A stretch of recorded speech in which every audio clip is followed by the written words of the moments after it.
Hello बच्चों, चलो आज हम सॉल्व करते हैं numericals based on EDTA method. EDTA method मैंने पहले भी आपको समझाया हुआ है कि ईडीटीए मेथड का प्रिंसिपल क्या है।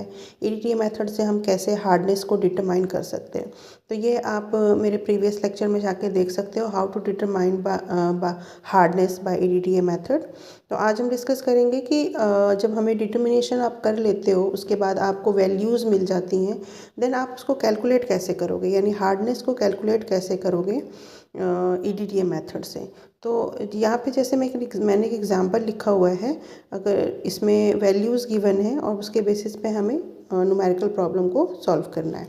तो जैसे अगर मैं क्वेश्चन पढ़ती हूँ तो क्वेश्चन क्या दिया हुआ है, 1 gram of calcium carbonate what dissolve in dilute HCl and the solution diluted to 1 litre distil water में हम इसे डाइल्यूट करते हैं। And then 50 ml of this solution required 45 ml of EDTA solution. 50 ml of hard water required 18 ml of EDTA solution. On the other hand, 50 ml of boiled water required 9 ml of EDTA solution. Under some conditions, same conditions, calculate each type of hardness in ppm. तो question ये कह रहा है कि हमने पहले standard hard water prepare किया, और वो कैसे प्रिपेयर किया, 1 लीटर डिस्टिल वाटर में हमने 1 ग्राम कैल्शियम कार्बोनेट को डिज़ोल्व किया। उसके बाद ये जो स्टैंडर्ड हार्ड वाटर हमने प्रिपेयर किया है उसका 50 ml सोल्यूशन आपने लिया, और वो 50 ml सोल्यूशन जो है वो 45 ml EDTA को कंज्यूम कर रहा है।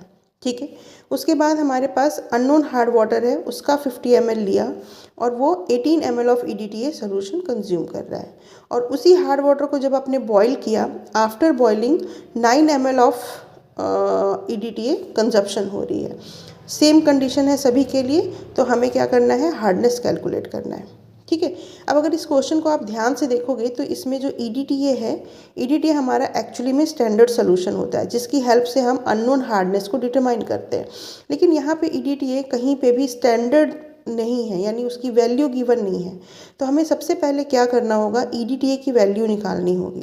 ठीक है, तो इस न्यूमेरिकल को जब हमें सॉल्व करना है तो हमें यहाँ पे 3 स्टेप मेथड लगाना होगा, 3 स्टेप मेथड यूज़ करना होगा। तो इसमें जो सबसे पहला मेथड है दैट इज स्टेप 1। स्टेप 1 है स्टैंडर्डाइजेशन ऑफ EDTA।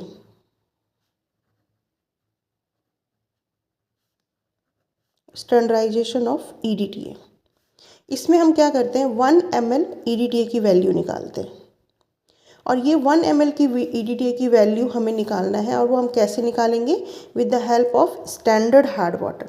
अब यहाँ पे पहली लाइन क्या लिखी हुई है, 1 ग्राम calcium carbonate dissolve in 1 litre water, यानी ये हम क्या प्रिपेयर कर रहे हैं, स्टैंडर्ड हार्ड वाटर। तो स्टैंडर्ड हार्ड वाटर की वैल्यू हमें पता है और उसकी हेल्प से हम EDTA की वैल्यू निकाल रहे हैं। तो सबसे पहले हमें स्टैंडर्ड हार्ड वाटर ग्राम में दिया हुआ है, 1 लीटर की वैल्यू दी है, हमें 1 ml की वैल्यू निकालनी है। तो according to the question, 1 litre distilled water,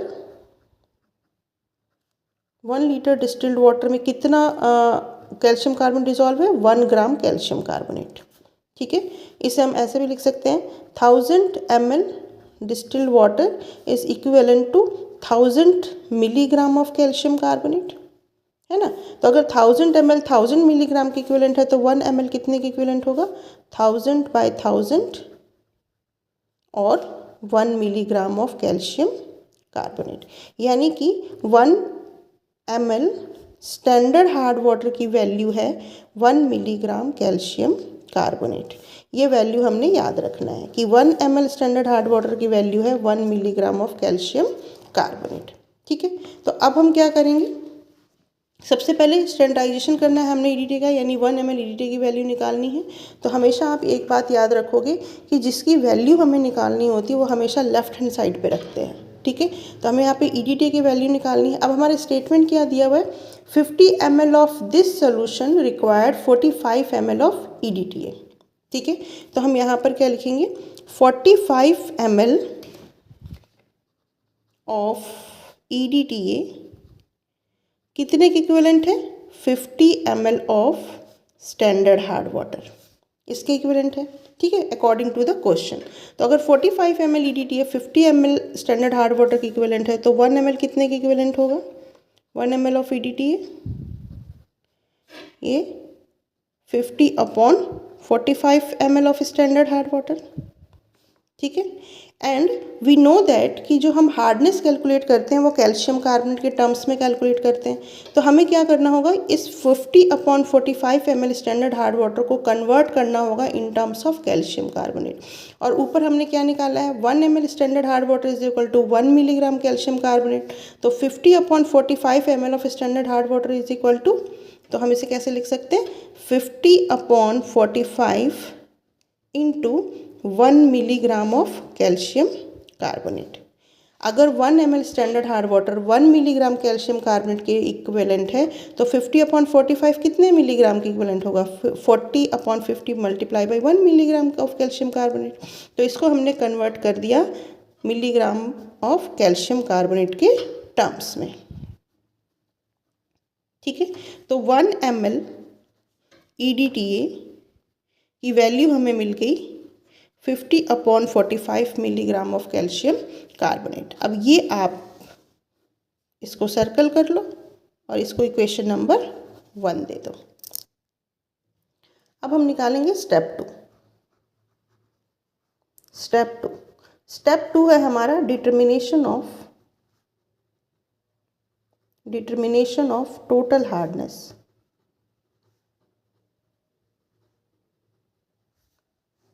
ठीक है, अब डिटर्मिनेशन ऑफ टोटल हार्डनेस में अगर हम क्वेश्चन में देखें तो क्वेश्चन में लिखा हुआ है 50 ml of hard water is required 18 ml of EDTA। ये हमारा क्वेश्चन में स्टेटमेंट है। ठीक है, तो 50 ml of hard water required 18 ml of EDTA। ठीक है, तो अब हम क्या करेंगे कि हमारे क्वेश्चन में गिवन है 50 ml of hard water required 18 ml of EDTA। तो 1 ml हार्ड वाटर कितने के रिक्वायर्ड होगा, 1 ml of hard water 18/50 ml of EDTA। अब यहाँ पे देखो हमने हार्ड वाटर की वैल्यू निकालनी थी तो हार्ड वाटर को हमने रखा था लेफ्ट साइड पे। जब हमें EDTA की वैल्यू निकालनी थी तो हमने EDTA को रखा था लेफ्ट साइड पे। तो ये हमने निकाल लिया 1 ml of hard water is equal to 18/50 ml of EDTA। अब इस 18/50 ml ऑफ EDTA को भी हम किस में कन्वर्ट कर दें, इन टर्म्स ऑफ कैल्शियम कार्बोनेट। और अभी हमने इक्वेशन नंबर 1 में क्या निकाला था, from equation number 1 we know that 1 ml of EDTA की वैल्यू कितनी निकाली थी हमने, 50/45 मिलीग्राम ऑफ कैल्शियम कार्बोनेट, ये निकाली थी। ठीक है, तो 1 ml is equal to 50/45 milligram of calcium carbonate. तो 18/50 ml इज इक्वल टू कितना होगा, then 1 ml hard water is equal to 18/50 into 50/45 milligram of calcium carbonate. ठीक है, 50 से 50 कैंसिल हो गया। 1 ml हार्ड वाटर की वैल्यू आ गई 18/45 मिलीग्राम ऑफ कैल्शियम कार्बोनेट। तो 1000 ml की वैल्यू कितनी होगी, 1000 ml of hard water is equal to 18/45 into 1000 milligram per litre. अब इसको जब आप सॉल्व करोगे तो आपका आंसर आएगा 400 मिलीग्राम पर लीटर और ppm। ठीक है, तो ये आ गई हमारी क्या, टोटल हार्डनेस। ठीक है, तो हमने यहाँ टोटल हार्डनेस निकाल लिया। अब नाउ स्टेप थर्ड क्या कह रहे हैं, ये स्टेप थर्ड में हम निकालते हैं determination of permanent hardness.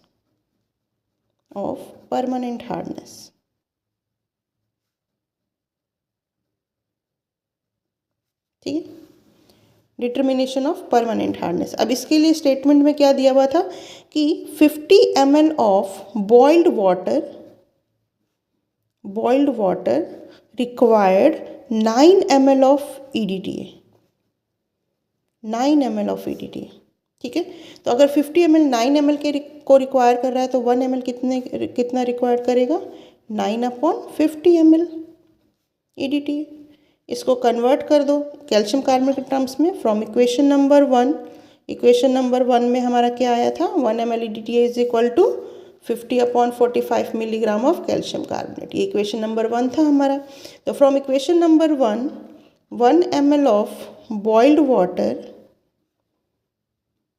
Is equal to 9/50 into 50/45 milligram of calcium carbonate. 50 से 50 फिर से कैंसिल हो गया, तो 1000 ml की वैल्यू निकाल लो। 1000 ml of boiled water is equal to 9/45 into 1000। इसको आप सॉल्व करेंगे तो ये आंसर आएगा 200 मिलीग्राम पर लीटर, या फिर हम लिख सकते हैं इसको ppm। ठीक है, तो ये आ गई हमारी क्या, परमानेंट हार्डनेस। अब हमने क्या निकालना है, टोटल हमने निकाल लिया, परमानेंट हमने निकाल लिया, अब हमें निकालना है टेम्परेरी हार्डनेस। तो टेम्परेरी हार्डनेस कैसे निकालेंगे हम, temporary hardness is equal to total hardness minus permanent hardness. ठीक है, टोटल माइनस परमानेंट। टोटल की वैल्यू कितनी आई थी 400, परमानेंट की वैल्यू कितनी है 200, ये आ गई कितनी 200 मिलीग्राम पर लीटर और ppm। तो ये आ गया हमारा टेम्परेरी हार्डनेस 200 मिलीग्राम ऑफ पर लीटर। ठीक है, तो हमने इस तरह से निकाल लिया total hardness 400 milligram per litre, permanent 200 milligram per litre and temporary again 200 milligram per litre. इसी तरह से एक और न्यूमेरिकल है हमारे पास। इसमें क्वेश्चन में दिया हुआ है 20 ml of standard hard water which containing 1.5 gram calcium carbonate per litre required 25 ml of EDTA solution for the end point. 100 ml of water sample required 18 ml of EDTA solution, while the same water after boiling required 12.5 ml of EDTA. तो calculate total temporary and permanent hardness, ये हमारा question है। ठीक है, यहाँ पे भी हमें 3 स्टेप मेथड लगाना है क्योंकि EDTA की वैल्यू गिवन नहीं है। तो हमें सबसे पहले EDTA की वैल्यू निकालनी होगी, यानी EDTA को स्टैंडर्डाइज करना होगा। और EDTA को स्टैंडर्डाइज करने कैसे करेंगे हम, with the help of standard hard water. अब यहाँ पे देखो स्टैंडर्ड हार्ड वाटर की वैल्यू दी हुई है कि it contain 1.5 gram calcium carbonate per litre. ठीक है, तो पर लीटर वैल्यू दी हुई है, हमें 1 ml की वैल्यू निकालनी है। तो सबसे पहले हम क्या करेंगे कि क्वेश्चन में दिया हुआ है 1 litre water is equivalent to 1.5 gram of calcium carbonate. तो 1 लीटर को हम लिख सकते हैं 1000 ml water is equivalent to 1.5 multiply by 1000 milligram of calcium carbonate. ठीक है, या फिर आप इसे लिख सकते हो 1500 मिलीग्राम ऑफ कैल्शियम कार्बोनेट। तो अगर 1000 ml 1500 मिलीग्राम कैल्शियम कार्बोनेट की इक्विवेलेंट है तो 1 ml कितने की इक्विवेलेंट होगा, 1 ml इज इक्वल टू 1500/1000, या फिर हम इसे लिख सकते हैं 1.5 मिलीग्राम ऑफ कैल्शियम कार्बोनेट। यानी 1 ml स्टैंडर्ड हार्ड वाटर की वैल्यू है 1.5 मिलीग्राम कैल्शियम कार्बोनेट। ये हमने 1 ml स्टैंडर्ड हार्ड वाटर की वैल्यू निकाल ली यहाँ पे। ठीक है, अब हम स्टेप 1 लगाएंगे। स्टेप 1 क्या था हमारा, स्टैंडर्डाइजेशन ऑफ EDTA, यानी हमें 1 ml EDTA की वैल्यू यहाँ पर निकालनी है। 1 ml EDTA की वैल्यू निकालनी है, इसका मतलब क्या है, EDTA को हमने कहाँ रखना है, लेफ्ट हैंड साइड पे। अब स्टेटमेंट में देखो ऊपर क्या लिखा हुआ है कि 20 ml of standard hard water require 25 ml of EDTA solution. ठीक है, तो अब हम क्या लिखेंगे, EDTA को लेफ्ट साइड पे, यानी 25 ml EDTA is equivalent to 20 ml of standard hard water. ठीक है, तो 25 ml 20 ml के इक्विवेलेंट है, तो 1 ml कितने के इक्विवेलेंट होगा, 1 ml EDTA 20/25 ml of standard hard water. ठीक है, अब इसे हम कन्वर्ट कर देंगे किसमें, कैल्शियम कार्बोनेट के टर्म्स में, और वो कहाँ से कन्वर्ट करेंगे, with the help of this 1 ml standard hard water is equal to 1 milligram calcium carbonate है, तो 20/25 ml कितने के इक्विवेलेंट होगा, from here we can write here 20/25 multiply by 1.5 milligram of calcium carbonate। तो 1 ml EDTA की value हमें मिल गई 20/25 into 1.5 milligram of calcium carbonate. आप इसको यहीं पे भी सॉल्व कर सकते हैं या फर्दर आगे सॉल्व कर सकते हैं, ठीक है। नाउ अब हम यहाँ पे लगाएंगे स्टेप 2। स्टेप 2 क्या था हमारा? स्टेप 2 था हमारा determination of total hardness. Determination of total hardness, ठीक है। तो डिटर्मिनेशन ऑफ टोटल हार्डनेस में फिर से स्टेटमेंट में क्या दिया हुआ है? 100 ml of water sample required 18 ml of EDTA solution, ठीक है। तो हार्ड वाटर निकालना है, तो हार्ड वाटर को हम लेफ्ट साइड पे रखेंगे। 100 ml of hard water required 18 ml of EDTA solution. तो 1 ml की वैल्यू निकाल लो। 1 ml hard water is equal to 18/100 ml of EDTA। अब इस ml EDTA को हम कन्वर्ट कर दें किसमें? कैल्शियम कार्बोनेट के टर्म्स में। और वो कहाँ से कन्वर्ट करेंगे? 1 ml EDTA की वैल्यू हमने मिलीग्राम में निकाल लिया है, तो इसकी वैल्यू यहाँ मल्टीप्लाई कर देंगे। तो इसे आप और कैसे लिख सकते हो? और 18/100 multiply by 20/25 into 1.5 milligram of calcium carbonate. तो 1 ml की वैल्यू हमने निकाल ली। अब हम 1000 ml हार्ड वाटर की वैल्यू निकालेंगे। तो 1000 ml हार्ड वाटर की वैल्यू निकालने के लिए क्या करेंगे हम? 18/100 इंटू 20/25 इंटू 1.5 इंटू 1000, ठीक है। अब इन सबको सॉल्व कर लेंगे। इन सबको जब आप सॉल्व करोगे तो आपका आंसर आएगा 216 मिलीग्राम पर लीटर और ppm। That is the total hardness,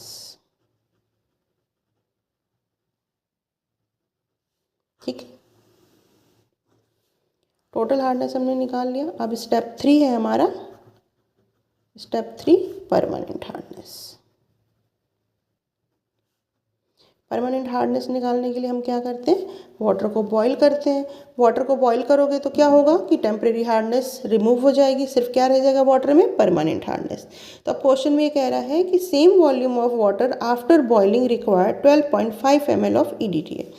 तो 100 ml of boiled water required 12.5 ml of EDTA। Same process apply कर दो। 100 ml 12.5 के इक्वल है, तो 1 ml कितने के इक्वल होगा? 12.5 divided by 100 ml of EDTA। इनको हम कन्वर्ट कर दें कैल्शियम कार्बोनेट के टर्म्स में, तो हमें क्या करना होगा? 1 ml EDTA की वैल्यू को मिलीग्राम में, उसकी मिलीग्राम वाली वैल्यू को मल्टीप्लाई करना होगा।